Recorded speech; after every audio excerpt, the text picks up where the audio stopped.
किसानों के लिए फिर से पानी की संकट शुरू हो गया है। मात्र 4-5 दिन के लिए पानी आया था, नदी पूर्ण रूप से सूख कर तैयार हो गया है। पानी के अभाव में किसानों का कई तरह की बागी फसल बर्बाद हो रही है। जिस तरह मेरा फसल पानी की वजह से पूरा मक्का सूख कर बर्बाद हो गया। तो हमारे संवाददाता और कई अनुसूत्रों के हवाले से जानकारी मिला है कि इस नदी में पानी कहाँ से आता है।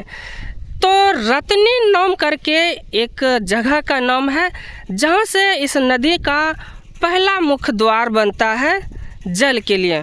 तो ये रतनी, खरिया, पिपरा, मानसा कुल के रास्ते से चलकर घोरघर तक गंगा नदी में बहने वाली बरामनी नदी की पानी की समस्या आज से नहीं है, बल्कि 1-1.5 महीना से है। जो कि पानी आता है तो किसानों का इतना पंपिंग सेट, बिजली मोटर चलता है कि मात्र 5 से 6 दिन में इसका कहानी समाप्त हो जाता है। जल प्रबंधक से निवेदन है, भागलपुर, मुंगेर के जो भी हैं, क्षेत्र के, तारापुर के जो भी हैं जल प्रबंधक, उनसे निवेदन है कि इस नदी में कम से कम एक बार और पानी मंगवाइए, उसके बाद मक्का की खेती सही से हो पाएगा। सामने में जो देख रहे हैं ये प्लॉट पूर्ण रूप से सूख करके, जर करके, मर करके ख़त्म हो गया है। आखिर किसान करेगा तो करेगा क्या। छोटा सा गड्ढा है, किसानों ने जल संरक्षण के लिए जेसीबी से गड्ढा करके अपना जल संरक्षण कर रहा है। किसानों के लिए दुर्भाग्य की बात है कि इस नदी पर लगभग 25-30 किलोमीटर के दूर में, निचले इलाके क्षेत्रों में 10 किलोमीटर के दरमियान में कहीं भी नाला पर छिटका बांध नहीं है, जल संरक्षण की कोई व्यवस्था नहीं है। अगर रतनी से पानी आती है तो सीधा गंगा नदी में बहकर निकल जाती है। इसको रोकथाम के लिए कोई तैयार नहीं हुआ। कई बार बड़े बड़े नेता, अभिनेता आते जाते रहा, तरह तरह के अंड फंड, घास भूसा, चारा साफ सफाई के लिए उसके नाम पर लूट घसोट करते रहा। नदी सूखेगा, इसका घास भूसा चारा के नाम पर, साफ सफाई अभियान के तहत नदी सुंदरीकरण के नाम पर लूट घसोट करेगा और पैसा पैकेट में रखेगा।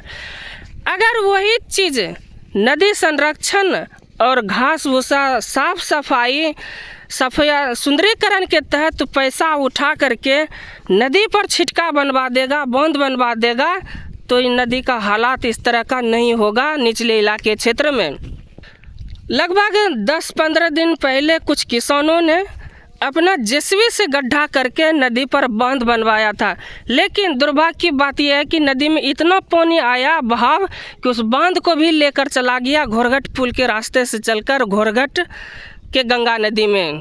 इस तरह के नदी की नज़रिया जगह जगह पर इस तरह का घनी आबादी में बिजली मोटर, पंपिंग सेट लगा रहता है। ऊपरी इलाके क्षेत्र में रतनी के आसपास, खड़िया पिपरा के बीच में जहाँ पानी रहता है, रुकावट है, वहाँ पर ज़बरदस्ती पानी को बांध के रखता है, जबकि उस तरफ ऊपरी इलाके क्षेत्र में पानी की कोई जरूरी नहीं है। जिस तरह निचले इलाके क्षेत्र में पानी के लिए किसानों का त्राहिमाम है और फसल बर्बाद हो रही है। ऊपरी इलाके क्षेत्र का शिकायत पे शिकायत कई बार ज़बरदस्ती जबरन भी हुआ है, फिर भी नहीं सुधरा है। उसको बढ़िया से सुधारना पड़ेगा, उसके बाद निचले इलाके क्षेत्र में पानी को संरक्षण करके सिंचाई होगा। चलते हैं, फिर मिलते हैं किसी नेक्स्ट वीडियो में। तब तक नदी, नहर, पानी की खबरें 2.0 का आवाज़ में इतना सा।